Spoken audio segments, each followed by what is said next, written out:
ॐ शुक्लाम्बरधरं विष्णुं शशिवर्णं चतुर्भुजं प्रसन्नवदनं ध्यायेत् सर्वविघ्नोपशान्तये। या देवी स्तूयते नित्यं विबुधैर्वेदपारगैः सा मे वसतु जिह्वाग्रे ब्रह्मरूपा सरस्वती। निधये सर्वविद्यानां विषजे भवरोगिणां गुरवे सर्वलोकानां दक्षिणामूर्तये नमः। श्रीदक्षिणामूर्तिसुदेशिकेन्द्रं द्वैपायनं सूत्रकृतं मुनीन्द्रं श्रीशङ्करं भाष्यकृतं यतीन्द्रं मद्देशिकञ्चापि नमामि विद्यै। ॐ सहना भवतु सहनौ भुनक्तु सह वीर्यं करवावहै तेजस्विनावधीतमस्तु मा विद्विषावहैः। ॐ शान्ति शान्ति शान्तिः।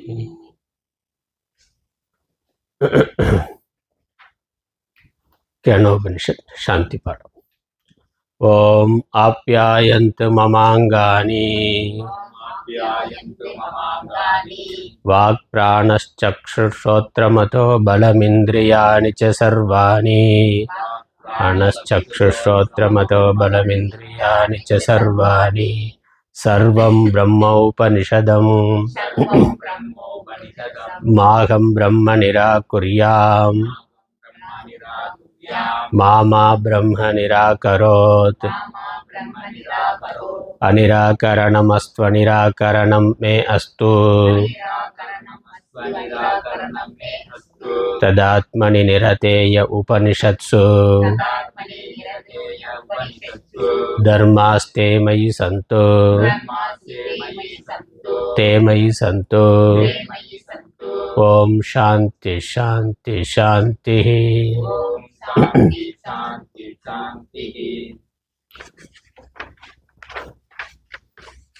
முதல் கண்டம் முதல் 2 மந்திரங்கள்.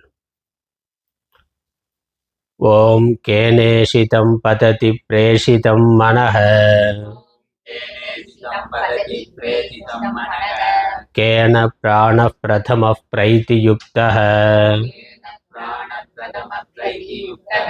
கேனேஷிதாம் வாசமிமாம் வதந்தி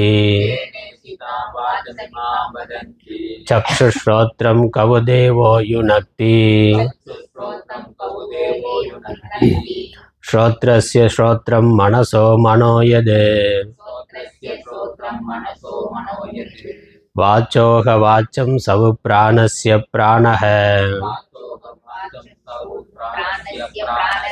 चक्षुषश्चक्षुरधिमुच्य धीराः प्रेत्यास्माल्लोकादमृता भवन्ति।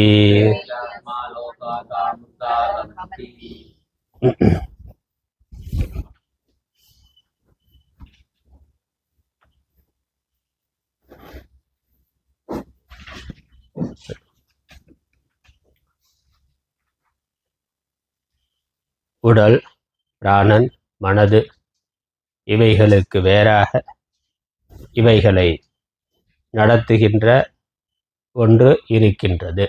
இவைகளுக்கு ஆதாரமான அதே சமயம் இவற்றிற்கு வேறாக இருந்து இவற்றை நடத்தக்கூடிய ஒன்று இருக்கின்றது. அந்த ஒன்று அது பிரம்மம், ஆத்மா. அதுவே உண்மை பொருள். அதுதான் சத்வஸ்து, சத்தியவஸ்து.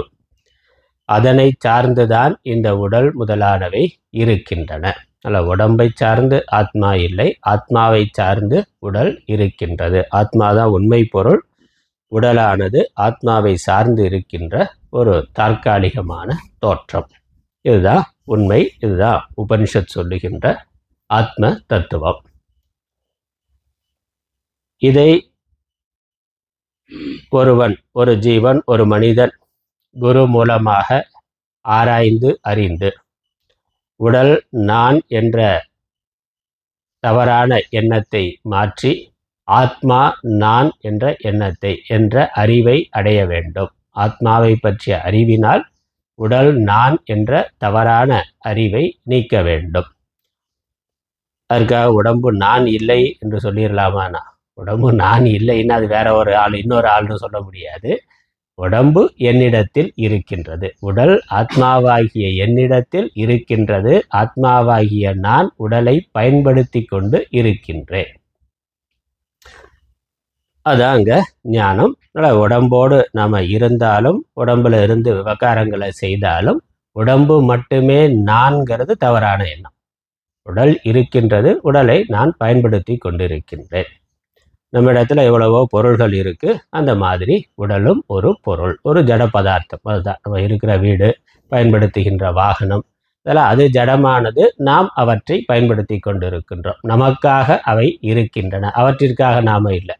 அவற்றை சார்ந்து நாம இல்லை, அவற்றிற்காக நாம் இல்லை. நம்மை சார்ந்து அவை இருக்கின்றன, நமக்காக அவை இருக்கின்றன. அவைகள் பொருட்கள் பலவாக இருந்தாலும் அதை பயன்படுத்துகின்ற ஒரு நபராக நாம் இருக்கின்றோம். அந்த மாதிரி உடல்ல பல அவயவங்கள் இருந்தாலும், அவைகள் பல வடிவங்கள்ல இருந்து பல தனிப்பட்ட செயல்களை செய்து கொண்டிருந்தாலும், இவை அனைத்தும் உள்ளே இருக்கின்ற ஒரே ஆத்மாவிற்காக. அதுதான் நம்ம புரிந்து கொள்ள வேண்டியது. அஞ்ஞானத்தினால இந்த விவேகம் இல்லாத பொழுது உடலையே உடல் மட்டுமே நான் என்று நினைக்கின்றோம். இந்த விசாரம் செய்து விவேகத்தினால உடல் என்னிடத்தில் இருக்கின்றது, நான் ஆத்மா, நான் உடலிற்கு வேறான ஆத்மா. ஆத்மா அது பிறப்பு இறப்பு இல்லாதது. இந்த ஆத்மா இந்த ஒரு உடலுக்கு மட்டும் ஆதாரமாக இல்லை, உடல் உலகத்தில் இருக்கின்ற எல்லா உடல்களுக்கும் எல்லா நாமரூபங்களுக்கும் ஆதாரமாக இருக்கின்றது. ஆகவே இந்த ஆத்மா அது அழிவில்லாதது, பிறப்பு இல்லாதது, ஒன்றே ஆனது. உலகம் முழுவதற்கும் ஒரே ஆதாரம் ஆத்மா அல்லது பிரம்மம். இந்த ஞானத்தை ஒருவன் அடைந்து, இந்த ஞானத்தை அடைந்த பிறகு என்ன செய்கிறான்? இதுவரைக்கும் தான் கொண்டிருந்த உடல் நான் என்ற எண்ணத்தை விட்டு விடுகின்றான். உடல் நான்கிற எண்ணத்துக்கு தான் அகங்காரம்னு பேரு. உடலை மையமாக கொண்டு உடலே நான். இப்போ உடம்போட பிறப்பு என்னுடைய பிறப்பு, உடம்பினுடைய மரணம் என்னுடைய மரணம், உடலுடைய சுக துக்கங்கள் எல்லாம் என்னுடையது. இப்போ உடலுடைய சுகத்தை தக்க வைத்து கொள்ள வேண்டும், துக்கத்தை போக்க வேண்டும், அல்லது துக்கம் பராமல் பாதுகாக்க வேண்டும், சுகம் மேலும் வருவதற்கு நான் கர்மா செய்ய வேண்டும். இதுதான் உடம்பு நான் நினைக்கிறதுனால நமக்கு வரக்கூடிய பிரச்சனை. உடல் மட்டுமே நான் நினைக்கிறதுனால நமக்கு வரக்கூடிய பிரச்சனை. உடம்பு நான் இல்லை, ஆத்மா நான் என்று புரிந்து கொண்ட பிறகு உடலை பற்றி, உடலை நாம் பயன்படுத்தி கொண்டிருக்கிறோம், ஆனால் உடலினுடைய பிறப்பு இறப்பு மற்ற விகாரங்களை குறித்து நாம் அதிகம் கவலைப்பட வேண்டியது இல்லை, துக்கப்பட வேண்டியது இல்லை. ஏன்னா உடம்போட தன்மையே அப்படித்தான். உடம்போட தன்மையே அது பிறந்தது, கண்டிப்பாக ஒரு நாள் இறந்தாகும். இளமையில் இருக்கிறது முதுமையை அடையும், ஆரோக்கியமாக இருக்கிறது நோய்வாய்ப்படும், மற்ற இதெல்லாம் அது உடம்போட தன்மை, உடம்போட இயற்கை அப்படியே. அது மட்டும்தாங்கிற பொழுது நமக்கு வேற வழியே இல்லை. ஆகவே அதை காப்பாற்றி ஆக வேண்டும். அது மட்டும் இல்லை, ஆத்மா இருக்கின்றது, ஆத்மாவிடத்தில் இந்த எந்த பிரச்சனையும் இல்லை. அதான் முக்கியமானது. ஆத்மாவிடத்தில் இவை விதமான பிறப்பு இறப்பு முதுமை மற்ற நோய் எந்த துன்பமும் ஆத்மாவிடத்தில் இல்லை. அது பூர்ணமானதாக, நித்தியமானதாக, நிரந்தரமானதாக இருக்கின்றது.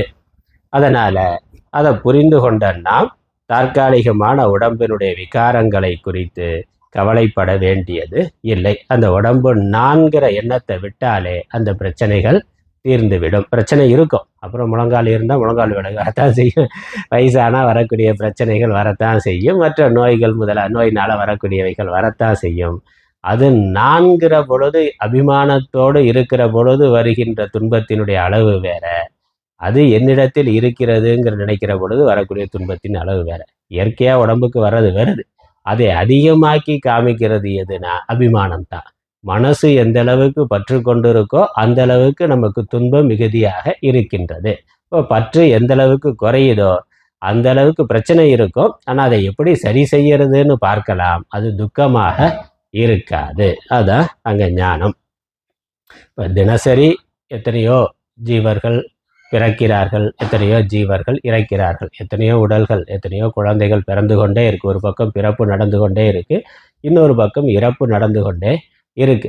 பிறக்கிறதுக்காக சந்தோஷப்படுறது, இறக்கிறதுக்காக துக்கப்படுறதுன்னா நம்ம எப்பொழுதுமே ரெண்டையும் மாற்றி மாற்றி அனுபவிச்சுட்டு இருக்கோம். ஆனால் நமக்கு அப்படி இல்லை. நமக்கு தெரிந்தவர்கள், நமக்கு சொந்தமானவர்கள், அங்கே ஒரு குழந்தை ஒரு புதுசாக ஒன்று வந்தாக்கா சந்தோஷம்னா, அப்புறம் இறப்புனா நமக்கு நெருக்கமானவர்கள், நமக்கு தெரிந்தவர்கள் அப்படின்னாக்கா அங்கே துக்கமானது இருக்கின்றது. அதுவும் எந்த அளவுக்கு நெருக்கமானவர்களை பொறுத்து சுக துக்கம்ங்கிறது மாறுபடுகின்றது. அப்போ பிறப்பு இறப்புங்கிறது நம்மளுடைய துன்பத்திற்கு காரணம் அல்ல, அது இயல்பு இயற்கையானதுங்கிறது நமக்கு தெரியும். பக்கத்து வீட்டில் யாராவது போயிட்டாக்கா அந்த வீட்டில் இருக்கிறவங்களுக்கெல்லாம் நல்லாவே ஆறுதல் சொல்லுவோம், எல்லா வேதாந்தமும் அங்கே சொல்லுவோம். அது நம்ம வீட்டுக்கு வந்தால் தான் நடக்காது. நம்ம வீட்டுக்கு வர்ற பொழுது நம்ம இடிஞ்சு போய் உக்காந்துருப்போம். அவர் வந்து நமக்கு சொல்லுவார். இருந்தாலும் போன மாதம் அவருக்கு நாம சொன்னோம், இந்த மாதம் அவர் நமக்கு சொல்லுகின்றார். அப்போ சாவுங்கிறது ஒன்று தான், அந்த அபிமானம் தான் நமக்கு துக்கமாக மாறுகின்றது. அதனால் இங்கே சாஸ்திரம் என்ன சொல்லுது, இந்த அபிமானம் அது உண்மையானது அல்ல, அது தவறானது. அந்த உடம்பு நான்கிற எண்ணமானது, உடம்பு சத்தியங்கிற எண்ணமானது தவறானது. ஆகவே அந்த அபிமானமானது பொய்யானது, அறியாமையினால் தோன்றியது.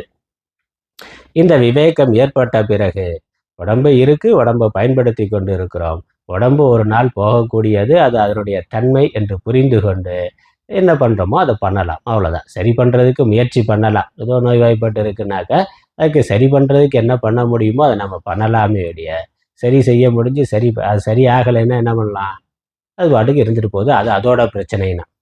வீட்டில் இருக்க சைக்கிளோ பைக்கோ வாங்கி ரொம்ப வருஷம் ஆச்சு, சர்வீஸ் பண்ணுறோம், சில பாகங்களை மாற்ற முடியுது, கொஞ்சம் பழசாயிட்டாக்கா இதுக்கு ஸ்பேர் பார்ட்ஸ்லாம் கிடைக்காது அப்படின்னு சொல்லிடுறான். அதான் நடக்குது. ஒரு வருஷம் 2 வருஷத்துக்கு மேலே அது வர்றதில்லை. அதே சமயம் அப்போ என்ன பண்ணுறோம், அது ஓடுற வரைக்கும் ஓடட்டும்னா, ஓடுற வரைக்கும் அது எப்படி ஓடுதோ ஓடட்டும், அதனால் நமக்கு ஒன்றும் பிரச்சனை இல்லை. அது வேற நாம வேற, சைக்கிளே நாமனா தான் பிரச்சனை, அது வேற நாம வேற. அது முடிந்த வரைக்கும் சரி பண்ண பார்க்கிறோம், சரியானால் நல்லது, சரியாகலைன்னா இருக்கிற வரைக்கும் அதை அப்படியே பயன்படுத்தி கொண்டு இருக்கின்றோம். அதே மாதிரி தான் ஆத்மா நாம் அப்படிங்கிற பொழுது உடம்பு இருக்குது, அதோட ஏதோ ஸ்பேர் பார்ட்ஸ் போச்சுனாக்கா சரி பண்ண முடிஞ்சால் சரி பண்ணலாம், சரி பண்ண முடியலைன்னா இருக்கிற வரைக்கும் அது எப்படி போகுதோ அப்படி பயன்படுத்தி கொண்டு இருக்கலாம். அது அதனுடைய பிரச்சனை, அது நம்முடைய பிரச்சனை அல்ல. அது நம்முடைய பிரச்சனைங்கிற பொழுதுதான் துக்கம் அதிகமாகின்றது. அதனால் இந்த விவேகம் இருக்கின்ற ஒருவன், நான் ஆத்மா என்று புரிந்து கொண்ட ஒருவன், அதன் பிறகு இந்த ஷரீரம் நான் என்ற எண்ணத்தை விட்டு விடுகிறான். அதனால் இது வந்து அகங்கார தியாகம். உடம்பே நான்கிற எண்ணத்தை விடுதல் அகங்கார தியாகம். அதுதான் இந்த ஞானத்தினுடைய பிரயோஜனம். அதை நம்ம சென்ற வகுப்புல பார்த்தோம். நம்ம புஸ்தகத்தில் 19வது பக்கம், 19வது பக்கத்தில் அறிந்து அப்படின்னு ஆரம்பிக்கிறது. அறிந்து என்றும் அதிமுச்சிய என்றும் கீழே இருந்து 1 2 3 4 5 6 7 8 9 10வது வரி, கீழே இருந்து 10வது வரி மேலே அறிந்துன்னு கொஞ்சம் கொட்டை எழுத்துல போட்டிருக்கு. அதில் இருந்து அறிந்து என்றும் அதிமுச்சிய அதாவது விட்டு என்றும் சொன்ன சாமர்த்தியத்தினால் ஸ்ரோத்ராதி கரண சமூகத்தை விடுத்து என்று ஏற்பட்டது.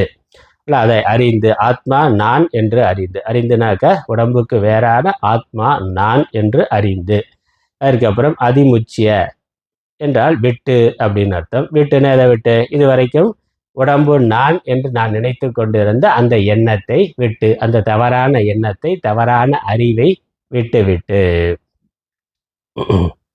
அதை தியாகம் செய்துவிட்டு என்று ஏற்படுகிறது. அதனால் இந்த ஞானத்தினால ஒருவன் உடம்பு மேலே இருக்கக்கூடிய அகங்காரத்தை, அபிமானத்தை விட்டுவிட வேண்டும் என்பது ஏற்படுகின்றது. இங்கே ஒரு விளக்கம், இதை சென்ற வகுப்பிலே நம்ம பார்த்தோம், திரும்ப நினைவுபடுத்தி கொண்டு மேற்கொண்டு போகலாம். ஸ்ரோத்ராதிகள், ஏன்னா என்ன நடக்குது, இது வரைக்கும் அஜ்ஞானத்தில் இருந்த காலம் வரைக்கும் இந்த உடம்பையே நான் என்று நம்ம நினைக்கிறோம். அதனால் ஸ்ரோத்ராதிகள்னா காது முதலானவைகளில் ஆத்ம புத்தியை செய்தன்றோ, ஆத்ம புத்தினா அதுவே நான் என்று கருதி அன்றோ, அவற்றை உபாதியாக கொண்டு அவ்வுருவமாக அந்த உடலையே நான் என்று கொண்டு அது உருவமாக பிறக்கவும்னா, உடம்பு பிறந்தா நான் பிறந்தேன், ஒரு டேட் ஆஃப் பர்த் இருக்குது, பிறந்த நாள் கொண்டாடலாம்னா. அப்புறம் மறிக்கவும்னா, ஒரு நாள் அது எப்போன்னு தெரியாது, அதனால் அது கொண்டாட முடியாது, மற்றவங்க தான் கொண்டாடுவாங்க. அதனால் ஒரு நாள் கண்டிப்பாக அது நடக்க போகுது, மறிக்கவும்னா.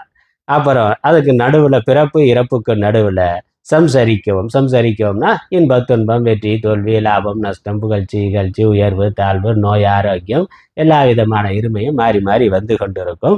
அந்த சுழற்சியை அது மாறி மாறி வர்றதுக்கு பேர் தான் சம்சரித்தல் அப்படின்னு. சம்சரிக்கவும் செய்கின்றார். அதனால் உடம்பு எப்படி போகுதோ அதுவே நான் என்று அப்படியே அவன் போய்கொண்டு இருக்கிறான். ஆனது பற்றி. அதனால இது இயல்பா அஞ்ஞானம் இருக்கிற காலத்துல இது இப்படி இருக்கின்ற காரணத்தினால் ஸ்ரோத்ராதிகளுக்கு ஸ்ரோத்ராதி ரூபமான பிரம்மத்தை ஆத்மா என அறிந்து, அதனால இந்த ஸ்ரோத்ராதிகளுக்கும் ஸ்ரோத்ராதியா காது முதலானவைகளுக்கும் காது காதா இருப்பதற்கு காரணமாக இருக்கின்ற வேறொன்றாக அப்படி இருக்கின்ற பிரம்மத்தை பரம்பொருளை ஆத்மா என அறிந்து, அதுவே நான் என்று அறிந்து, பிரம்மத்தை ஆத்மா வென்று அறிந்தனா பிரம்மமே ஆத்மா என்று அறிந்து, அதுவே உடம்பு நான்கிற எண்ணத்தை மாற்றி ஆத்மாவே நான் என அறிந்த பிறகு அதிமுச்சியனா ஸ்ரோத்ராதிகளில் ஏற்பட்ட ஆத்ம புத்தியை விடுத்து என்ற பொருள். இந்த உடம்பு முதலானவைகள் மேல இருக்கின்ற நான் என்ற எண்ணத்தை விடுத்து அதை விட்டு விடுகிறார்.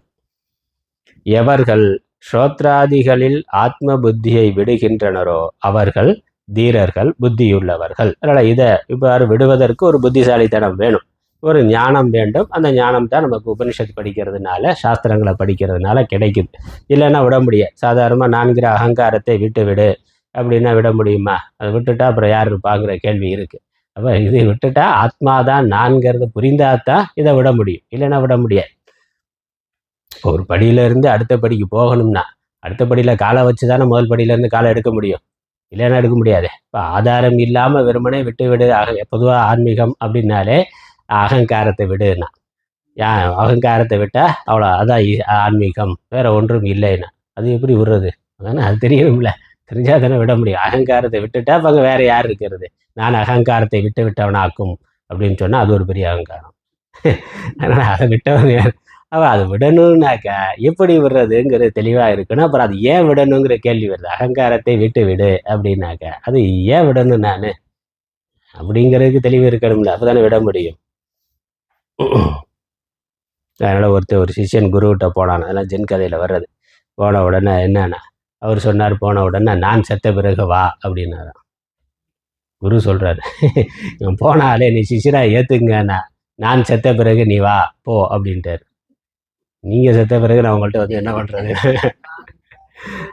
நான் ரொம்ப யோசித்து பார்த்து அப்புறமா நான் செத்த பிறகு நான்கிற அகங்காரம் இறந்த பிறகு என்னிடத்தில் வான்னு அர்த்தம். அதனால் நான் செத்த பிறகுன்னா நான் அவர் குருவை சொல்லலை, உன்னிடத்துல இருக்கக்கூடிய நான் தான் பெரிய ஆளு, நான் புத்திசாலி அப்படிங்கிற அந்த அகங்காரத்தை விட்ட பிறகு அப்போதான் வேதாந்தம் படித்தா புரியும், உள்ளே போகும் அப்படின்னு சொல்லி நான் செத்த பிறகு நீ வா அப்படிங்கிற. நான் செத்த பிறகு வர ஆள் யார்? நான் செத்துட்டாக்கா அப்புறம் வர வேண்டிய ஆள் யார்? எவன் வர முடியும்? வர முடியாது. அதனால் குருகிட்ட வர்றதே நான் சாகிறதுக்கு தான். நான் அகங்காரம் ஆகிய நான் சாகிறதுக்கு தான் குருகிட்ட வருகிறோம். அப்போ அகங்காரம் நான் செத்துட்டாக்க மிச்சம் இருக்கிறது யாருங்கிற கேள்வி வருது. அப்போ சாஸ்திரங்களை முறையாக படித்து இந்த அகங்காரமானது ஒரு நிழல், அது ஒரு பொய், அது ஒரு பிரதிபிம்பம், உண்மையானது ஆத்மான்னு புரிந்து கொண்டு அந்த ஆத்மா நான் வைத்து கொள்கிற பொழுது அகங்காரத்தை விட முடியும். அப்படி ஆத்ம புத்தியை விடுத்து, அதனால தவறான அறிவினால் உடம்பு காது முதலானவைகளில் ஏற்பட்ட ஆத்ம புத்தியை விடுத்து என்பது பொருள். எவர்கள் ஸ்ரோத்ராதிகளில் ஆத்ம புத்தியை விடுகிறார்களோ அவர்கள் தீரர்கள், புத்திமான்கள் ஆவார்கள். ஏன்னா அதற்கு விளக்கம் கொடுக்கிறார். ஏன் தீராகான்னு உபனிஷத் சொல்லி இருக்கு. ஏன் அவர்களுக்கு தீராகான்னு ஒரு பட்டம் கொடுக்கணும், தீரர்கள்னு பட்டம் ஏன் கொடுக்கணும்னா, புத்தி உள்ளவனாக இருந்தால் அன்றி அஸ்ரோத்ராதிகளில் ஆத்ம புத்தியானது விட முடியாதது அன்றோ. புத்திசாலியாக இருந்தால் தான் விட முடியும். இந்த ஆத்ம ஞானம் இருந்தால் தான் அனாத்மா மேலே இருக்கக்கூடிய ஆத்ம புத்தியை ஒருவன் விட முடியும். அந்த விவேகம் இல்லை என்றால் விட முடியாது. அதனால் விவேகத்தை அடைந்து விட்டான்கிற கருத்தில் அவனை தீரர்கள் என்று சொல்லி இருக்கிறது. அப்புறம் அடுத்த வாக்கியம் உபனிஷத்தினுடைய அடுத்த வரி, அதுதான் நம்ம இப்போ பார்க்க தொடங்குகிறோம். படிக்கலாம். சம்ஸ்கிருதத்தில் சொல்கிறேன், அதுக்கப்புறம் பார்க்கலாம். அஸ்மாத் லோகாத் புத்திர மித்ர கலத்ர பந்துஷு மம அகம்பாவ சவ்யவகார லக்ஷணா த்யக்த சர்வைஷணா பூத்வா இத்யர்த்தः. அமிர்தாக அமரண தர்மானக பவந்தி. அடுத்த வார்த்தை உபனிஷத்துல இருக்க அடுத்த வார்த்தை பிரேத்திய. பிரேத்திய என்று இருக்கு. பிரேத்தியனா வியாவிருத்தியனாலும் விட்டுங்கிற அர்த்தம் தான். முதல்ல அதிமுச்சியங்கிற வார்த்தை இருந்ததே, அதற்கும் விட்டுங்கிற அர்த்தம் தான். பிரேத்திய என்றாலும் விட்டு என்று தான் அர்த்தம். இப்போ 2 விட்டு இருந்தாக்க முதல்ல விட்டுக்கு ஒரு அர்த்தம், இரண்டாவது இருக்கக்கூடிய விட்டு என்று அதற்கு இன்னொரு அர்த்தம். அந்த அர்த்தத்தை தான் சொல்றார். எதை விட்டுன்னா அஸ்மாத் லோகாத், இந்த லோகத்தில். புத்திர மித்ர களத்ர பந்துஷு மம அகம் பாவக சவ்யவகார லக்ஷணாத். பிரேத்திய அதை விட்டு என்ற அர்த்தம். அதாவது இங்க முதல்ல அகங்காரத்தை விட்டு, முதல்ல இருக்க அதிமுச்சியங்கிறதுக்கு அகங்காரத்தை விட்டுன்னு அர்த்தம். ரெண்டாவது இருக்கக்கூடிய பிரேத்தியங்கிறதுக்கு மமகாரத்தை விட்டு. 2 காரம் இருக்கு. 2 காரம். வாழ்க்கை ரொம்ப காரசாரமாக இருக்கிறதுக்கு காரணமே இந்த 2 காரம் தான். ஒன்று அகங்காரம், இன்னொன்று மமகாரம். அதனால் இந்த 2 காரத்தையும் விட்டுட்டாக்கா வாழ்க்கை இனிப்பாக இருக்கும். காரம் இல்லைன்னா வாழ்க்கை இனிப்பாக இருக்கும். அதனால் இது 2வது காரத்தை சொல்லுது, மமகாரம். அதனால் நம்ம இங்கே தமிழில் பார்த்தோம்னாக்கா அஸ்மாத் லோகாத், அதிலிருந்து அஸ்மாத் சம்ஸ்கிருதத்தில் இருக்குது. அஸ்மாத் லோகாத்னா இந்த உலகத்திலிருந்து. இந்த உலகத்திலிருந்துனா புத்திர மித்ர களத்திர பந்துக்களிடத்து நான் என்னுடையது என்ற வியவகார ரூபமான இந்த உலகிலிருந்து. அதனால் அஸ்மாத் லோகம்னா இந்த உலகத்திலிருந்து. இந்த உலகம் எப்படி இருக்கு? நம்ம சுற்றி இருக்க 4 மனிதர்கள் தான் நமக்கு உலகம். அதனால் புத்திரனா நம்முடைய புத்திரர்கள், நம்முடைய குழந்தைகள். அப்புறம் மித்திரனா நண்பர்கள், நம்ம சுற்றி இருக்கக்கூடிய நண்பர்கள். களத்திரனா மனைவி என்ற அர்த்தம். மனைவி கணவன், வாழ்க்கை துணை. மற்ற அதை சார்ந்து இருக்கக்கூடிய பந்துக்கள், பந்து மித்திரர்கள். பந்துக்கள்னா மற்ற உறவுகள். நம்முடைய புத்திரர்கள், மனைவி அல்லது கணவன், அப்புறம் ஒரு நண்பர்கள், மற்ற அதை சார்ந்து இருக்கக்கூடிய எல்லா உறவுகளிடத்து. அதான் அஸ்மாத் லோகாத்னா இந்த உலகத்திலிருந்து. இந்த உலகத்தில் இருந்துனா நம்மை சுற்றி என்னுடையவர்கள் என்று இருக்கின்ற உறவுகளிடம் இருந்து. பிரேத்தியன திரும்பி அதிலிருந்து அந்த அபிமானத்தையும் விட்டு. அதான் இதை என்ற விவகார ரூபமான இந்த உலகத்திலிருந்து பிரேத்திய திரும்பி. இந்த உலகத்திலிருந்து திரும்பினா மமக்காரம், என்னை சார்ந்து இருக்கிறவர்கள். நம்முடைய முழு வாழ்க்கையும் அதை மையமாக வைத்தா இருக்கு. உலகம் பெரியதாக இருக்கலாம், ஆனால் நம்மளுடைய ஒரு குறுகிய கால வாழ்க்கையில் என்ன இருக்குது? நம்முடைய பெற்றோர், நம்முடைய குழந்தைகள், நம்முடைய வாழ்க்கை துணை, அவர்களுக்காக உழைக்கிறது, சம்பாதிக்கிறது, அவர்களுக்கு தேவையான அனைத்தையும் செய்து கொடுக்கறது, அவர்களை பாதுகாக்கிறது. இப்படித்தான் முழு வாழ்க்கையும் இருக்குது. அது மனிதனாக இருக்கலாம், மற்ற எல்லா ஜீவராசிகளாக இருக்கலாம். அந்த ஒரு சிறிய வட்டம் தான், அதுதான் உலகம். அதுதான் நம்முடைய உலகமாக இருக்குது. அப்போ இந்த உலகத்தில் இதையும் விட்டு, இதில் பிரேத்தியனா இதை விட்டுன்னு அர்த்தம். இதிலிருந்து திரும்பி, பிரேத்தியங்கிறதுக்கு திரும்பி அப்படின்னு அர்த்தம் இருக்குது. சுருக்கமாக சொன்னால் எல்லா ஏஷனைகளையும் விட்டவர்களாக ஆகி என்பது பொருள்.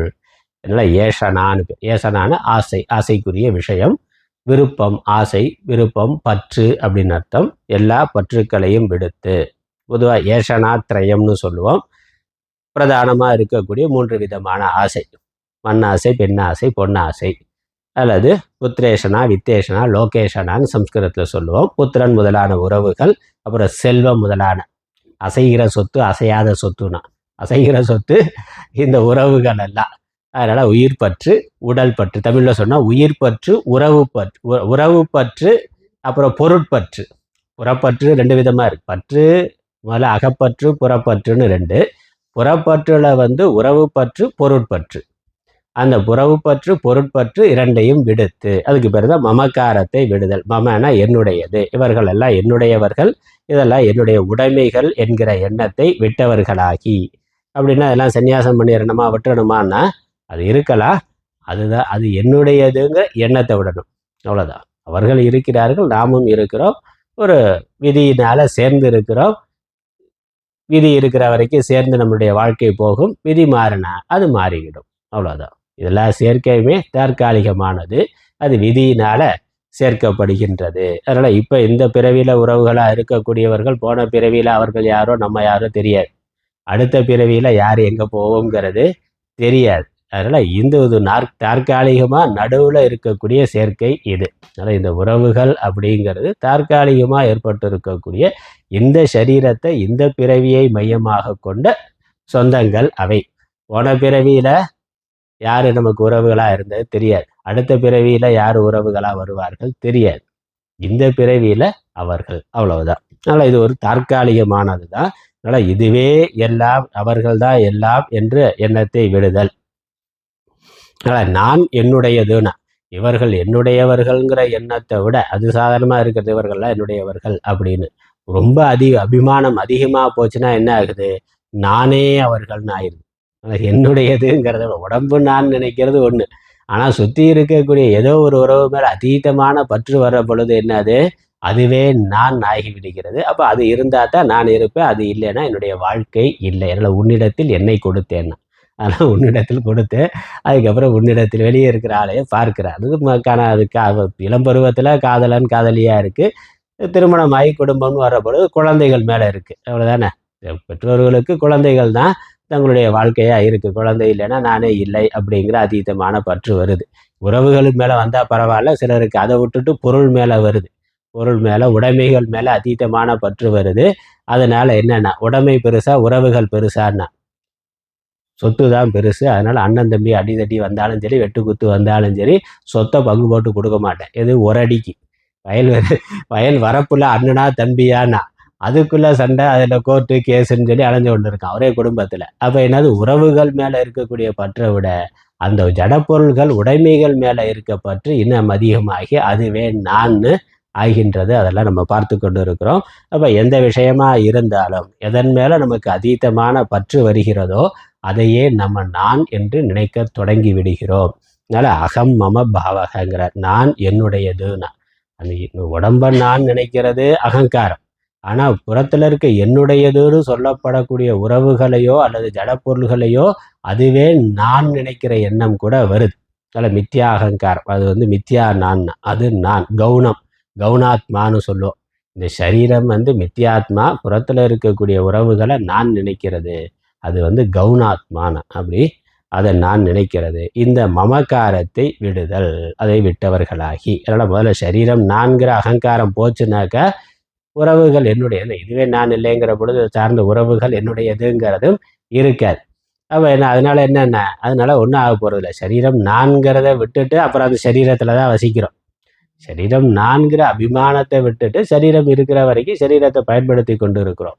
அதே மாதிரி உறவுகள் என்னுடையது, அது என்னிடம் என் கூடவே இருக்கணும், என்னிடத்தில் மட்டுமே இருக்கணும், என்னிடத்தில் மட்டுமே அன்புடையதாக இருக்கணும், வேற யார்ட்டையும் மாறி போயிடக்கூடாதுன்னு நினைச்சா அது அதீதமான அபிமானம். எனக்கோ பொண்ணுக்கோ கல்யாணம் பண்ணி கொடுத்ததுக்கப்புறம் என்ன, அது அவங்களுக்கு ஒரு வாழ்க்கை துணை வந்தாக்க அவன் அவர்களை தன்னுடையவன் நினைக்கிறான். அந்த மனைவி இந்த பையன் மருமகள் பையனை என்னுடையவன் நினைக்கிறான். அம்மா மாமியார் என்ன பண்ணுறாங்க, என் பையன்னா, என் பையன் கல்யாணம் வாங்கி கொடுக்குற வரைக்கும் தான். அப்புறம் அது அப்புறம் அது அவங்களுடைய சொத்து, அவங்க பார்த்துக்குவாங்க. அது விட முடியலேங்கிறதுனால தான் மாமியார் மருமக சண்டைங்கிறது வருது. அவன் என்னுடையதுங்கிறத விடணும். குறிப்பிட்டு எப்படியா இருந்தாலும் அது நம்முடையது இல்லை, அவர்கள் அவருடைய வாழ்க்கையை பார்த்துக்க போகிறாங்க. அதனால அது அந்த அகங்காரம், அந்த மமக்காரம், அந்த மமக்காரத்தை விட்டுட்டு எப்படி இந்த சரீரத்தில் இருக்கிற பொழுதே நான்கிற எண்ணத்தை விட்டுட்டு இதே சரீரத்தோட வாழ முடியுமோ அதே மாதிரி என்னுடையவர்கள்ங்கிற அபிமானத்தை விட்டுட்டு அதே உறவுகளோட நம்ம வாழ முடியும்.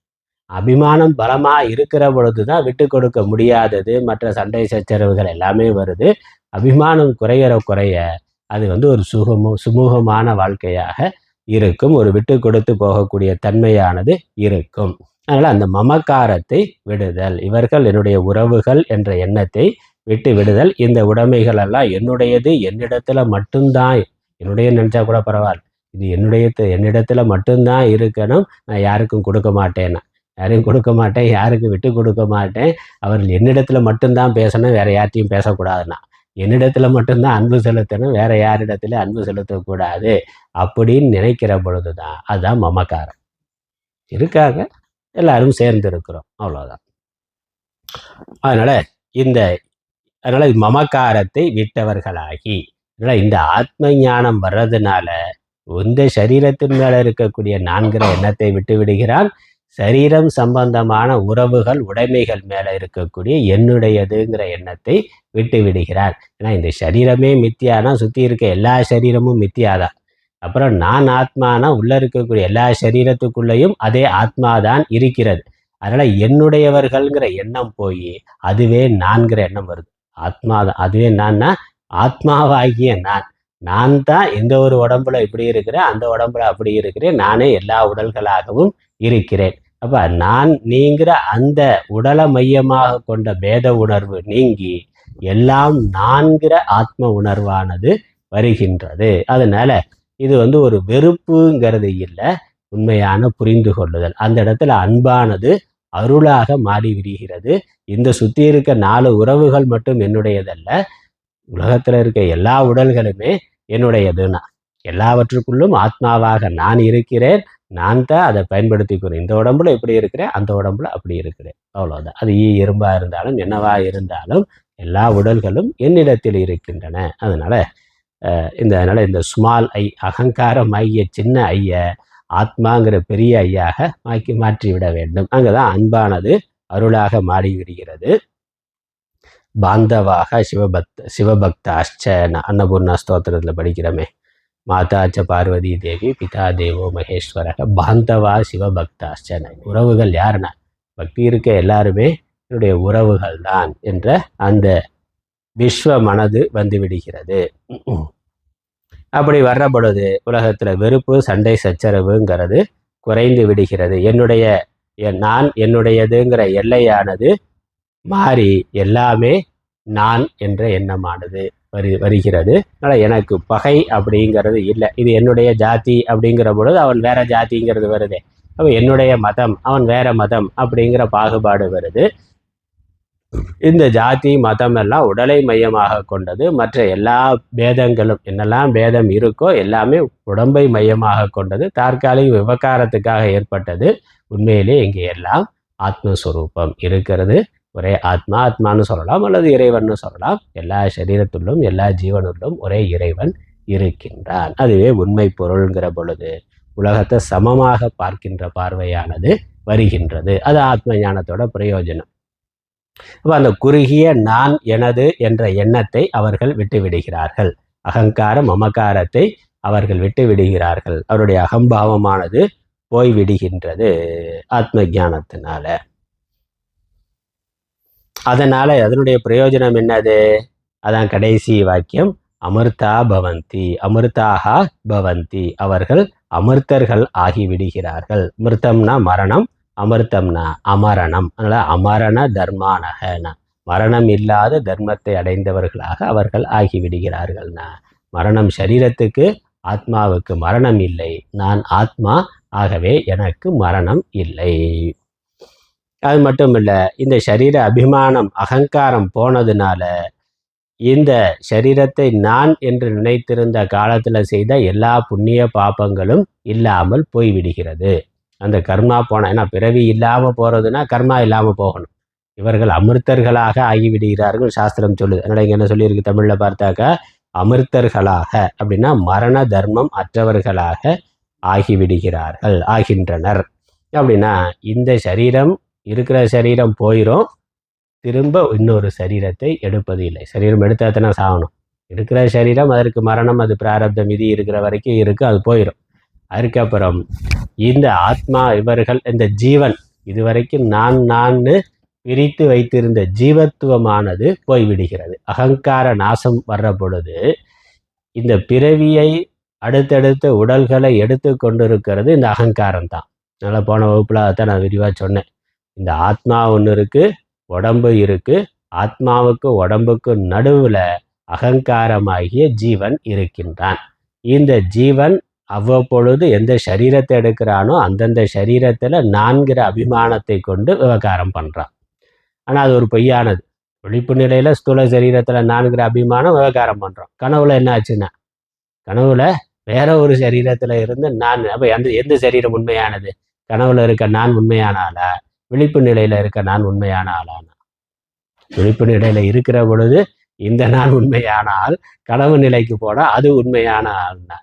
அப்போ விழித்த உடனே எப்படி கனவு பொய், ஆகவே அது நான் இல்லைன்னு தெளிவடைஞ்சிடறோம்.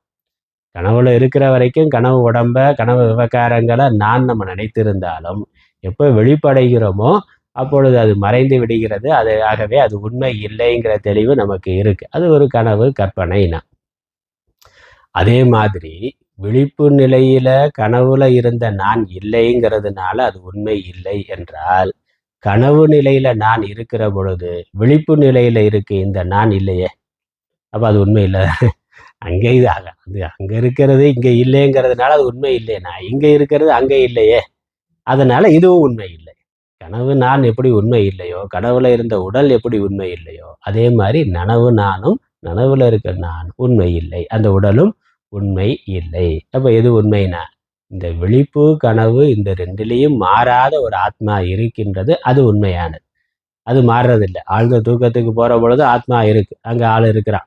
தூக்கத்துல இந்த விழிப்புல இருந்த நானும் இல்லை, கனவுல இருந்த நானும் இல்லை, அங்க வேற ஒன்று இருக்கின்றது. திரும்ப அது விழித்து வந்த உடனே உடம்போட சேர்ற பொழுது நான்கிற அபிமானத்துக்கு வந்து விடுகிறது. இந்த உடம்பு மரணத்துல இந்த உடம்பை விட்டுட்டு வேற உடம்புக்குள்ள போனாக்கா அந்த உடம்புல நான்கிற அபிமானமானது வந்து விடுகிறது.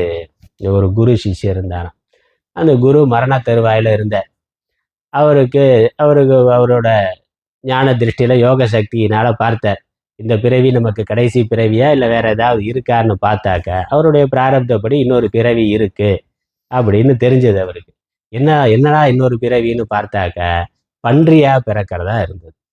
அந்த ஊர்ல இருக்க குட்டையில இருக்கக்கூடிய ஒரு பன்றியா நம்ம அடுத்த குட்டி பன்றி கூட்டம் இருக்கு, அதுல நம்ம பிறந்து வரப்போறோம், ஒரு பிறவி நம்ம இருந்து ஆகணும் அப்படிங்கிறது இருக்குன்னு தெரிந்து கொண்டேன்.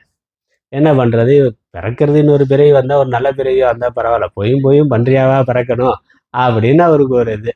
அதனால சிஷியனை கூப்பிட்டு நான் இறக்க போறேன், ஆனா எனக்கு இன்னொரு பிறவி இருக்குன்னு தெரியுது, நான் இறந்த உடனே இந்த நம்ம ஊர்ல இருக்க குட்டையில இருக்க பன்றியில நான் ஒரு பன்னிக்குட்டியா பிறப்பேன். கொஞ்சம் கொஞ்சம் இந்த யோக ஞானம்லாம் இருக்கிறதுனால நான் கொஞ்சம் கலர் மட்டும் கொஞ்சம் வெள்ளையா இருப்பேன், பார்த்துக்கோ.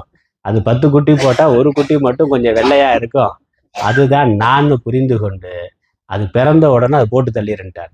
ஏன்னா அந்த சரீரத்தில் நான் போய் பண்ணியாக வாழணும், இப்படி ஒரு பிறவி எடுத்தாகணும்னு விதி இருக்கு.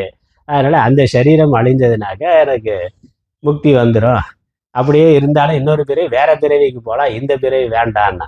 அதனால அந்த பன்னி குட்டி போட்ட நான் இறந்துடுவேன், நான் இறந்த கொஞ்ச நாள்ல அந்த பன்னி குட்டி போடும், குட்டி போட்டோன்னா ஒரு குட்டி மட்டும் வெள்ளையா இருக்கும், அதை நீ கொன்று விடுன்ட்டார். சரின்ட்டான் சிஷியனும். அடுத்து அதே மாதிரி இவர் இறந்தாரு. அப்புறம் பன்றி குட்டி போட்டது, ஒரு குட்டி மட்டும் வெள்ளையா இருந்தது. வேகமாக போனான், குரு சொன்ன மாதிரி குரு வாக்க காப்பாத்துன்னு வேகமாக போனான், பண்ணி அடிக்க போனான். அந்த குட்டி சொல்லுது, ஏய் இரு, இப்போதான் நான் குட்டியா பிறந்திருக்கிறேன், இந்த வாழ்க்கையும் கூட கொஞ்சம் நல்லா தான் இருக்கு, நிறைய சுற்றி 7-5 பேர் அண்ணன் தம்பியெல்லாம் நிறைய பேர் இருக்கான், போன பிறவியில் ஒரே ஆள் தான், வீட்டுக்கு ஒரு பிள்ளையா இருந்தேன், இங்கே பன்னி குட்டி பார்த்தா 10 குட்டி இருக்கே, அதனால அண்ணன் தம்பிலாம் நிறையா இருக்கான், இது குழந்தை வாழ்க்கை தானே, ரொம்ப சந்தோஷமா ஜாலியாக இருக்கேன், அதனால இப்போ வேண்டாம், போயிட்டு அடுத்த வருஷம் வான்ட்டான் அப்படின்னு சொல்லிட்டார். சரின்னு வந்துட்டான். அதுக்கப்புறம் திரும்ப அவர் சொன்ன காலத்துக்கு அடுத்த வருஷத்துக்கு போனால் கொஞ்சம் வளர்ந்து இளம் பருவத்தில் இருக்கு. அப்போ அடிக்க போனா, இரு இப்போ தான் இளமையில் இருக்கிற, இப்போ தான் ஜாலியாக இருக்குது, இன்னும் நிறைய பார்க்க வேண்டி இருக்கு வாழ்க்கையில், என்ன அவசரம், இன்னும் கொஞ்ச நாள் கழிச்சு வா அப்படின்ட்டார். அந்த சரீரத்தில் அபிமானம் வந்துருச்சு. அதான் கொஞ்ச நாள் கழிச்சு போனா, இப்போதான் கல்யாணம் ஆயிருக்கு, 2-3 குட்டியெல்லாம் போட வேண்டி இருக்கு, அதெல்லாம் பார்க்க வேணும், வளர்க்கணும், அதனால போயிட்டு அப்புறம் வான்ட்டார். அதே இல்லை, இப்படியே போக போக அப்புறம் இப்போதான் குட்டியெல்லாம் வளர்ந்துருக்கு, அப்புறம் அதுக்கு கல்யாணம் பண்ணி வைக்கணும், அடுத்த ஜென்ரேஷன் எல்லாம் சரியா பொறுப்பெல்லாம் குடும்பம் பொறுப்பு எல்லாம் இருக்கு, அதனால போயிட்டு அப்புறம் வான்ட்டான். அதுக்கப்புறம் போனேன், இந்த வாழ்க்கையே நல்லா தான் இருக்கு, இப்படியே இருந்துட்டு போறேனே, இயற்கையா மரணம் வரட்டும், ஏன் செயற்கையா அப்படின்ட்டான். அந்த அந்த இதுக்குள்ள போனோன்னா அந்த அபிமானம் வந்துடுது. அது வெளியே இருந்து பார்க்கிற வரைக்கும் அது கீழானது இழிவானதுன்னு நினைக்கிறோம். ஆனா அதுக்குள்ள போன பிறகு நம்மளை அறியாமலே அந்த அபிமானமானது வந்து விடுகிறது அப்படிங்கிறது தான் அந்த கதை. அதனால இப்படி ஒவ்வொரு பிறவிலையும் ஒவ்வொரு சரீரத்துல இருந்து நான் நான் நான் நம்ம போய்கொண்டு இருக்கிறோம். ஆனா அது உண்மையான அந்த சரீரம், அந்த அபிமானம், அதனால வருகின்றது பிறப்பு, அதனால கர்மா பண்றோம். அந்த சரீரத்துல இருக்கிற வரைக்கும் சரீர அபிமானத்தினால புதுசு புதுசா கர்மா பண்றோம், அதனால புண்ணிய பாபம் வருது, அந்த புண்ணிய பாபத்தை அனுபவிக்கிறதுக்காக திரும்ப பிறக்கிறோம், இன்னொரு சரீரம் வருது, அந்த சரீரத்தில் அபிமானம் கொண்டு அதை பாதுகாக்கிறதுக்காக கர்மா பண்ணுறோம், அதனால் திரும்ப புண்ணிய பாபம் வருது. அப்படியே முடிவில்லாமல் போய்கொண்டே இருக்கு, உடம்பு மட்டும் பார்த்து கொண்டு இருக்கிறோம். அப்போ எப்போ அதிலிருந்து விடுபடுறதுன்னா, எப்போ அந்த சரீரத்திலிருந்து நம்ம அந்த சரீரம் நான்கிற எண்ணம் போகுதோ அப்போ தான் அந்த கர்மாவிலிருந்து விடுதலைங்கிறது வருது. அப்போ அந்த சரீரம் நான்கிற எண்ணம் போகணும்னா ஆத்மா நான்கிற புரிதலானது வரணும். ஏன்னா இந்த சரீரங்களுக்கெல்லாம் ஆதாரமாக இருக்கிறது அது மாற்றம் இல்லாமல் இருக்கு, பிறப்பு இறப்பு இல்லாமல் இருக்கின்றது ஆத்மா நான். அதனால இந்த ஆத்மா நான் இவன் புரிந்து கொண்டவுடனே சரீரம் நான்கிற அபிமானத்தை விட்டு விடுகிறான். அது வரைக்கும் இருந்த அந்த ஜீவத்துவம், சரீரமும் தற்காலிகமா வந்து போறது, ஆத்மா நிரந்தரமா இருக்கிறது, இந்த ரெண்டுக்கு நடுவுல ஒரு ஜீவத்துவம்ங்கிறது இருந்தது. அது வந்தது போனது, அது பிறவிகளை எடுத்தது, உடல்களை எடுத்தது. இப்ப நான் ஆத்மான்னு புரிந்து கொண்டான், இந்த உடம்பு ஜடம்னு புரிந்து கொண்டான், நடுவில் இருந்த அந்த ஜீவத்துவமானது போய் விடுகிறது. அந்த அபிமானம் போறது, சரீர அபிமானம் போறது, ஜீவத்துவம் போவதாக ஆகின்றது. அந்த ஜீவத்துவமே போய்விட்டா அவன் இதற்கு முன்னாடி செய்து வைத்திருந்த புண்ணிய பாப்பங்கள் எல்லாமே இல்லாமல் போய்விடுகிறது, போய் சேர்றதுக்கு இடம் இல்லாமல் போய்விடுகிறது. ஆகவே அவன் அமிர்தத்துவத்தை இந்த சரீரம் இருக்கிற வரைக்கும் வாழ்ந்துவிட்டு சரீரம் போனவுடனே மீண்டும் பிறப்பதற்கான புண்ணிய பாப்பம் இல்லை. ஏன்னா அந்த நான்கிற அகங்காரம் இல்லை, அந்த ஜீவத்துவம்ங்கிறது இல்லாமல் போய்விடுகிறது. ஆகவே அவன் ஆத்மாவாக பிரம்மமாக இருந்து விடுகிறான். மீண்டும் பிறக்கிறதுக்கு ஆள் இல்லை. ஆகவே மரணம் என்பது பிறப்பும் இல்லை, மரணமும் இல்லை, பிறவா இரவா நிலையை அடைந்து விடுகிறான். அதான் பிரயோஜனம். இந்த ஆத்ம ஞானத்தோட பிரயோஜனம் மரணம் இல்லாத தன்மை. அதனால் மரண தர்மம் அற்றவர்களாக ஆகின்றனர். இதோட இந்த மந்திரார்த்தம் முடிகின்றது. மந்திரத்தோட அர்த்தம் பார்த்துட்டோம். இப்போ உடம்புக்கு வேற ஆத்மா இருக்கு. அந்த ஆத்மா நான் என்று அறிந்து கொண்டால் ஒருவன் உடல் மேல இருக்க அபிமானத்தை, அகங்காரத்தை விட்டு விடுகிறான். உடம்பு சார்ந்த உறவுகள் மேல, உடைமைகள் மேல இருக்கக்கூடிய மமக்காரத்தை விட்டு விடுகிறான். அதனால அவன் அமிர்தத்துவத்தை அடைகின்றான். இந்த அபிமானம் தான், இந்த அகங்காரம் மமக்காரம் தான் நம்முடைய பிறவிக்கு காரணமாக இருக்கின்றது. அதுதான் திருக்குறள்ல யான் எனது எனும் செருக்கறுப்பான் வானோர்க்கும் உயர்ந்த உலகம் புகும். யான்கிறது அகங்காரம், எனதுங்கிறது மமகாரம். இந்த ரெண்டும் இல்லாமல் போகின்ற பொழுது, அதுதான் செருக்குங்கிற வார்த்தையில சொல்றார். இந்த ரெண்டும் இல்லாமல் போகின்ற பொழுது வானோர்க்கும் உயர்ந்த உலகம், தேவர்களுக்கு மேலான உலகம்னா பிறவாத நிலையை அவன் அடைகின்றான், அமிர்தத்துவத்தை அவன் அடைகின்றான்ங்கிறது இருக்கு. இந்த கருத்து இந்த உபனிஷத்து மட்டும் சொல்லலை, எல்லா உபனிஷத்துக்கள்லையும் இதே கருத்து இருக்கின்றது. இதான் சாஸ்திரத்தினுடைய விஷயம். வேதாந்தம் சொல்கிற முழு விஷயம் இதான் உபதேசம். உபதேசத்தோட மைய விஷயம் இதுதான். வேறு மந்திரங்களில் வேறு கதைகள் மூலமாக வேறு குரு வேறு சிஷ்யர் இருப்பாங்க, உபதேச முறை வேறையாக இருக்கலாம். ஆனால் முழு உபதேசத்தோட தாத்பரியம் இதுதான். இந்த சரீர அபிமானத்தை விடுதல், அகங்கார மமக்காரத்தை விடுவதன் மூலமாக ஒருவன் பிறவாத நிலையை, மோட்சத்தை, முக்தியை, நிர்வாணத்தை அடைய முடியும். ஆனால் அதற்கு நான் ஆத்மாங்கிற தெளிந்த உறுதியான ஞானமானது இருக்க வேண்டும். இந்த கருத்தை மற்ற உபனிஷத்துக்களில் இருக்கக்கூடிய மேற்கோளையும் காட்டுகின்றார். அதை படிக்கலாம். ந கர்மணா ந பிரஜயா தனேன தியாகேன ஏகே அமிர்தத்துவம் ஆனசுகு. இது கைவல்ய உபனிஷத்தில் இருக்கிற மந்திரம். இந்த மந்திர அர்த்தம் பார்த்துருவோம், அப்புறம் அடுத்த மந்திரம். இந்த மந்திரம் என்ன சொல்லுதுன்னா, ந கர்மனா, கர்மாவினால், தமிழில் பார்த்தோம்னா சில முக்கிய அதிகாரிகள், தியாக சந்நியாசம், தியாகேன ஏகே அமிர்தத்துவம் ஆனசுகு, அது வாக்கியம். தியாகத்தினால் ஒருவன் அமிர்தத்துவத்தை அடைகிறார். தியாகம்னா சந்நியாசம் அல்லது விட்டு விடுவதினால். எதை விட்டு விடுவதினால்? இந்த அபிமானங்க அகங்காரம் மமக்காரத்தை விட்டு விடுவதினால். அது அங்கே விளக்கமாக வருது. தியாக சந்நியாசத்தாலேயே அமிர்தத்துவத்தை அடைந்தனரே ஒழிய கர்மத்தால் இல்லை. கர்மாவை ஒருவன் தொடர்ந்து செய்து கொண்டு இருக்கிற வரைக்கும் புண்ணிய பாப்பம் வரும்.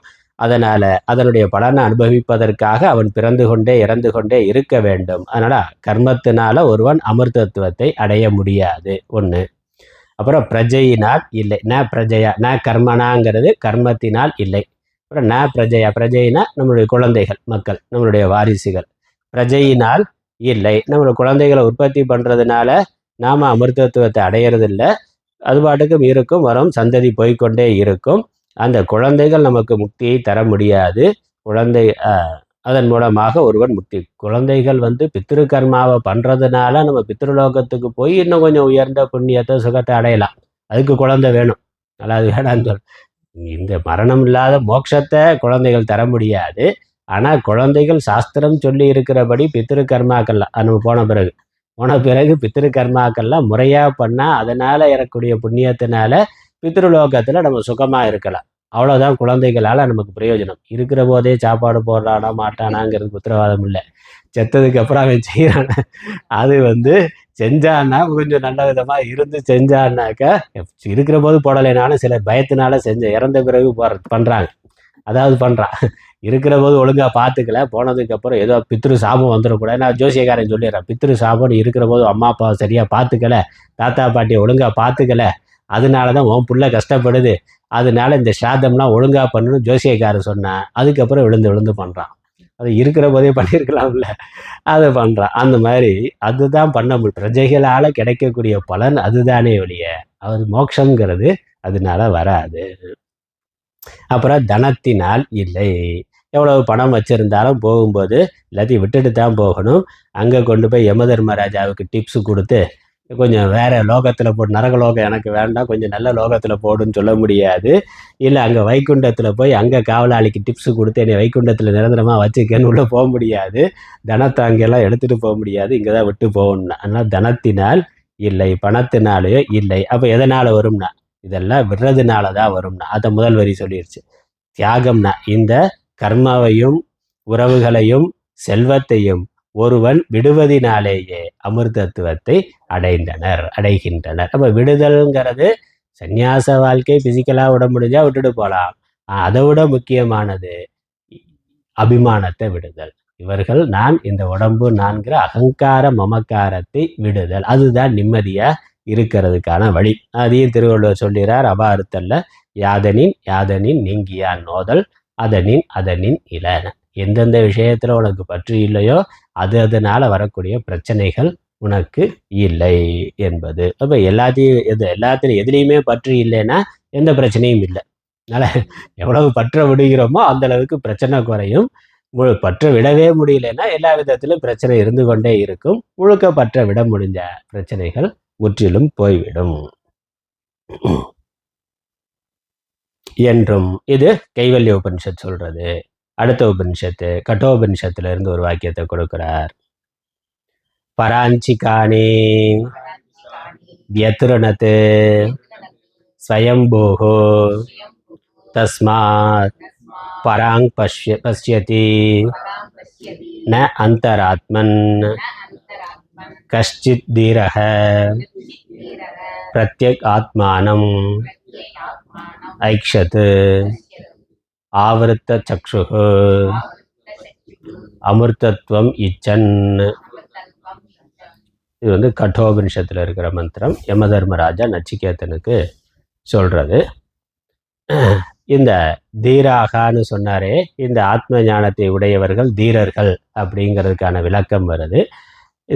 சில தீரர்கள், அறிவுடைய சிலர், நம்ம தமிழில் பார்த்தா அறிவுடைய சிலர் அமிர்தத்தை, இரண்டாவது வரியில் அமிர்தத்துவத்தை விரும்புகின்றவர்கள் சக்ஷுஷை விஷயத்தினின்றும் திருப்பியவனாக வேண்டும் என்றும். அதாவது இந்த அமிர்தத்துவத்தை விரும்புகிறவர்கள் இந்த இந்திரிய விஷயங்களிலிருந்து இந்திரியங்களை திருப்புகிறார்கள். கண்ணு முதலானவைகளை விஷயத்தை நோக்கியே போக விடாம திருப்புகிறார்கள். அப்படி இல்லாதவர்கள் அதன் பின்னாடியே போறாங்க. முதல் வரி அதான் சொல்லுது. முதல் வரி சுவாரஸ்யமான வரி. பராஞ்சிகானி வெத்ருணத் ஸ்வயம்பூஹு. இந்த ஸ்வயம்பூங்கிறது பிரம்மாவுக்கு பேர். படைக்கிற கடவுள் இருக்கிறாரே, சிருஷ்டிகர்த்தா பிரம்மா. பிரம்மா ஜீவர்களை படைக்கிற பொழுதே எப்படி படைச்சிருக்காருன்னா, இந்த கண்ணு, காது, மூக்கு இவைகள்லாம் வெளிநோக்கியே படைத்து விட்டார். வெளியே நோக்கியே இருக்கிற மாதிரி படைச்சிட்டாரு. அதனால இவன் எப்பொழுது வெளியவே பார்த்து கொண்டு இருக்கிறார். அதாங்க பராஞ்சி காணினாக்க, பராக்குனா வெளியே, வெளியே பராக் பார்க்குறோன்னு சொல்கிறோமே, அதான் வெளி நோக்கி பார்ப்பதாகவே இந்த இந்திரியங்களை பிரம்மா படைத்து விட்டார்.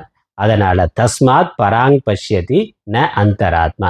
ஆகவே எல்லா ஜீவர்களும் வெளியேயே பார்த்து கொண்டு இருக்கிறார்கள். பராங் பஷ்யன்னா பராக் பஷ்யதி, வெளியவே பார்த்து கொண்டு இருக்கிறார்கள். அதனால் அது நம்ம குற்றம் இல்லை, படைத்தவன் குற்றம். படைத்த பிரம்மாவே அப்படி படைத்திருக்கிறார். அப்படி அது இயற்கையாக இருக்கிறது. இயற்கையாகவே இந்திரியங்கள் புற விஷயங்களை நோக்கி போவதாகவே அமைந்திருக்கின்றன, இயல்பான ஒன்று. ஆனால் கஷ்டித் தீரக, சில புத்திசாலியானவர்கள் ஏன் நான் இதுக்கு பின்னாடியே போய் கொண்டு இருக்கணும், கண்ணுக்கு பின்னாடியே போகிறது, காதுக்கு பின்னாடியே போகிறது, நாக்குக்கு பின்னாடியே போகிறது, புலன்களை தேடி போய்கொண்டே இருக்கிறோமே, அதனால் நமக்கு என்ன கிடைத்ததுன்னு கொஞ்சம் யோசித்து பார்த்தா இன்பம் கிடைத்ததை விட துன்பம் தான் அதிகமாக கிடைத்திருக்குங்கிறது புரியும். பார்த்து அனுபவிக்கிறதுனால அவர்களுடைய ஸ்வீட்டு நல்லா இருக்குன்னு சாப்பிட்டாக்கா அப்புறம் சுகர் வந்ததுக்கப்புறம் தான் தெரியும்னா. அதனால் இந்திரியங்கள் இந்த போக விஷயத்துக்கு பின்னாடி எந்த அளவுக்கு பின்னாடி போகிறோமோ அந்த அளவுக்கு நாம் துன்பத்தை அனுபவித்து இருக்கிறோங்கிறத புரிந்து கொள்ளுகின்ற தீரர்கள் என்ன பண்ணுறாங்க, இந்த இந்திரியங்களை பிரத்யேக் ஆத்மானம் ஐக்ஷத்து, உள்ளே இருக்கக்கூடிய ஆத்மாவை பார்க்க விரும்பி இந்த கண் முதலானவைகளை உள்முகமாக திருப்புகிறார்கள். அப்போ ஆத்மாவை பார்க்க விரும்பி ஆத்ம தத்துவம், வேதாந்த விஷயங்கள் எல்லாம் படிக்க வர்றாங்க. அப்படியே உலகத்துக்கு பின்னாடியே போய்கொண்டே இருக்கிறமே, இன்ப துன்பம் மாறி மாறி வந்து கொண்டு இருக்குது. அதெல்லாம் அனித்தியமானதாக இருக்குது. அப்போ நித்தியமானது எதுங்கிற கேள்வி அந்த நித்தியமானதை நான் அடைய வேண்டும் என்று விரும்பி அவர்கள் ஆன்மீக வாழ்க்கைக்கு வருகிறார்கள். சாஸ்திர முதலான விஷயங்களை கற்க கேட்க விரும்பி குருவை தேடி செல்லுகிறார்கள். அதில் யார், கஷ்டித் தீரக, யாரோ சில புத்திசாலிகள் தான், நிறையா இல்லை. கஷ்டித்னா சில கொஞ்சம் புத்திசாலிகள் இந்த உலக வாழ்க்கையிலிருந்து கொஞ்சம் மாறி திரும்பி டிவி சீரியல் சினிமான்னு பார்த்துக்கிட்டு இருக்கிறத விட்டுட்டு வேதாந்த கிளாஸு கேட்கறதுக்கு வர்றாங்கன்னா கஷ்டித் தீரக கொஞ்சம் பேர் தான் அப்படி வருகிறார்கள். அடுத்து அப்போ அது மூலமாக எதுக்கு இதை மேற்கொள்னா, இந்த உலகத்தை பார்த்து கொண்டே இருக்கிற வரைக்கும் ஒருவன் அமிர்தத்துவத்தை அடைய முடியாது. அதிலிருந்து திரும்பி ஆத்மாவை அறிந்து கொள்ளுகின்ற பொழுதுதான் ஒருவன் அமிர்தத்துவத்தை அடைய முடியுங்கிறது இங்கே சொன்ன மாதிரியே அங்கே கட்டோபனிஷத்தில் சொல்கிற ஆள் யார்னா யமதர்மராஜா. அவர் அதை சொல்லி இருக்கிறார். அதுக்கப்புறம் அடுத்த உபனிஷத்து, அதே கட்டோபனிஷத்துல இருந்து இன்னொரு வாக்கியம். யதா சர்வே பிரமுச்சியந்தே காமாக ஏ அஸ்ய ஹிருதி ஸ்ரிதாக அத்ர பிரம்ம சமஷ்ணுதே இத்யாதி ஸ்ருதிப்யஹ. நம்ம தமிழில் பார்த்தோம்னாக்கா முதல் வாக்கியம் ஏற்கனவே பார்த்ததோட அர்த்தம், இந்திரியங்களை வெளிநோக்கு உள்ளவனவாக செய்து ஹிம்சித்தார். அமிர்தத்துவத்தை விரும்புகின்றவன் சக்ஷுஷை விஷயத்தினின்றும் திருப்பினவனாக வேண்டும் என்றும், எதுபோழ்து எல்லாம் விடுபடுகின்றனவோ என்றும், ஆனால் எப்பொழுது எல்லாவற்றிலிருந்தும் இவன் விடுதலை அடைகின்றானோ இவ்விடத்திலேயே பிரம்மத்தை அடைகிறான். அவன் விஷயங்களை விட்டுவிட்டு ஆத்மாவை அறிந்து கொள்ளுகிறவன் இங்கேயே ஆத்மாவாக இருக்கின்றான். அதனால் ஆத்மாவை அறிந்து கொண்டு ஆத்மாவா இருக்கணும்னா விஷயங்களை விட வேண்டும். விஷயங்களை விடுதல்ங்கிறத அகங்கார மமக்காரத்தை விடுதல் என்றுமான ஸ்ருதிகளும் இருக்கின்றன. இப்படி முதல்ல சொன்ன கருத்துக்கு மேற்கோள் மற்ற உபனிஷத்தும் இதே கருத்தை சொல்லுகின்றனங்கிறத சொல்லிட்டார். அடுத்த ஒரு வாக்கியம் இந்த அதிமுச்சிய பிரேத்திய அப்படின்னு 2 வாக்கியம் பார்த்தோமே. அதிமுச்சியங்கிறது அகங்காரத்தை விடுத்து என்றும், பிரேத்திய என்பதற்கு மமகாரத்தை விடுத்தும் அப்படின்னு அர்த்தம் பார்த்தோம். ஆச்சாரியர் என்ன சொல்றார், இப்படி அர்த்தம் எடுத்துக்கொள்ளலாம், அல்லது இன்னொரு விதமாகவும் அர்த்தம் எடுத்துக்கொள்ளலாம்னு இன்னொரு அர்த்தம் கொடுக்குறார். அந்த அர்த்தம் என்னன்னா, இந்த அதிமுச்சியங்கிறதுலேயே அகங்கார மமக்காரத்தை விடுத்துன்னு 2ஐயும் சேர்த்தாங்க கொண்டு போயிடணும். அதிமுச்சியங்கிற முதல் விட்டு அப்படிங்கிறதுலேயே அகங்கார மமக்காரத்தை விட்டு, இப்போ அகங்கார மமக்காரத்தை விட்டோன்னா அவன் ஜீவன் முக்தனாக ஆகிவிடுகிறான். அப்புறம் அடுத்து 2வது வரக்கூடிய விட்டுங்கிறதுக்கு பிரேத்தியங்கிறதுக்கு இந்த சரீரம் இருக்கிற வரைக்கும் வாழ்ந்து பிறகு இந்த சரீரத்தை விடுத்து அவன் விதேக முக்தியை அடைகின்றான் என்று எடுத்துக்கொள்ளலாம். அதனால் முதல்ல சொன்ன கருத்துப்படி அதிமுச்சிய 2 விட்டுங்கிறது இருக்கு. ஒரு விட்டுக்கு அகங்காரம், 2வது விட்டுங்கிறதுக்கு மமகாரம். இங்க 2வது சொல்ல போற கருத்துல என்ன சொல்றார்? அந்த முதல் விட்டுங்கிறதுலயே அகங்கார மமகாரத்தை விட்டு ஜீவன் முக்தனாயிடுறான். 2வது விட்டு மரணம் அடைகின்ற பொழுது இந்த சரீரத்தை விடுத்து மீண்டும் சரீரத்தை எடுக்காதவனாக அப்படின்னு விதேக முக்தியை எடுத்துக்கொள்ளலாம்னு அர்த்தம் கொடுக்கிறார். அதன் கடைசி வாக்கியம் படிச்சிருவோம். அதவா அதிமுச்சிய இதி அனேன ஏவ ஏஷனாத்யாகஸ்ய சித்தத்வாத் அஸ்மாத் லோகாத் பிரேத்ய அஸ்மாத் சரீராத் பிரேத்ய மிருத்வா இத்யர்த்தः.